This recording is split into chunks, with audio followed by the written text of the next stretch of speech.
Fabio Cannavaro was undoubtedly one of the greatest defenders of all time. In fact, he was the last defender to have won the Ballon d'Or. He stood at 175 centimeters tall, and he proved that you do not have to be tall to be an outstanding centre-half. And it was his performance in Italy's 2006 World Cup triumph that he really cemented his place as a world-class defender.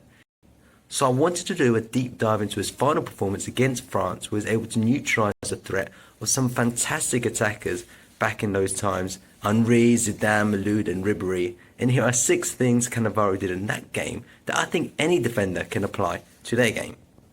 The first lesson is in relation to his positioning. As you can see in this image, the Italian always adjusts his position so he can see the ball, any threatening opponents, whilst protecting the dangerous space. I can imagine how his eyes in this match were always scanning for ball, man, space, ball, man, space. For instance, in this example, his centre-back partner is pushed up to attack the long ball. But Cannavaro is alert and aware of the danger, as it could have left space for Maloud to attack. But Cannavaro adjusts his position to cover his teammate, again so he can defend the space while seeing the ball and opponents. This meant that Cannavaro was always in a good position to intercept passes either into space or to step in front of any pass into the feet of the strikers, which ultimately led to very few chances for the French team.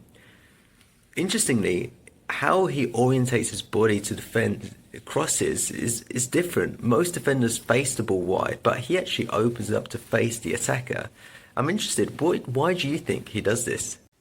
Knowing when to squeeze up the backline or drop it was another remarkable quality of his game. In general, Cannavaro would drop his line when there was threat in behind and no pressure on the ball. Here, Zidane receives under no pressure between the lines, and as soon as this happens, Fabio and Materazzi recognise the threat posed by Henry and immediately drop the line. The only caveat to this was if Fabio saw an opportunity to squeeze up the line to play a French forward offside.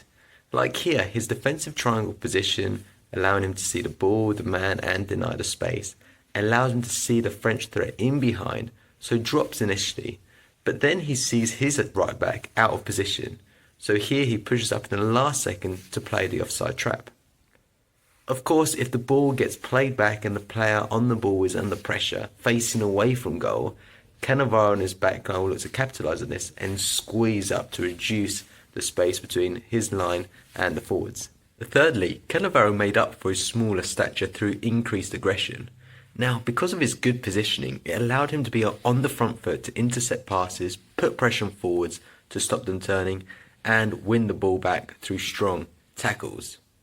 Now, some defenders are a little bit more cautious when it comes to tackling and intercepting, but he was happy to risk giving a foul away or vacating space momentarily to try and win the ball or spoil the opposition attack.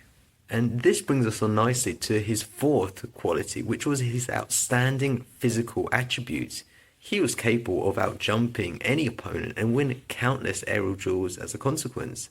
Look here at how he anticipates the pass beyond, adjusts his cover, reads the flight of the ball, and then times his header to perfection with a jump height which seems to be in excess of 60 centimeters.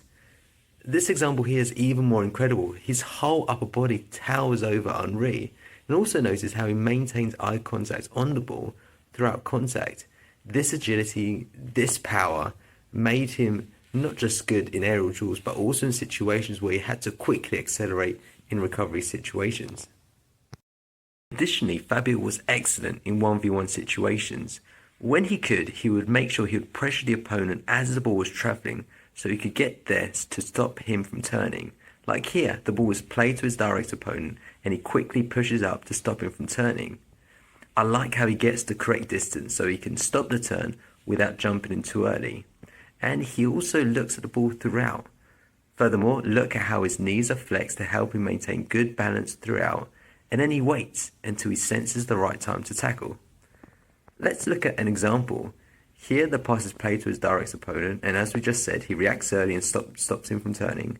He's strong, he's aggressive, but in balance and control, and eventually this pressure is enough to help him regain possession. When the attacker did manage to turn, he stayed calm and maintained control of the situation. Again, the same thing, eye on the ball, knees slightly flexed, side on, light on his feet with weight now slightly balanced, slightly more behind to protect the space.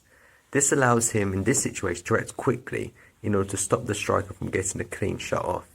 Again, look here, same thing, side on, knee slightly flexed, eyes on the ball, weight balanced slightly more towards his goal to protect the space, and then when there's an opportunity to get his body between the ball and the opponent, he does so.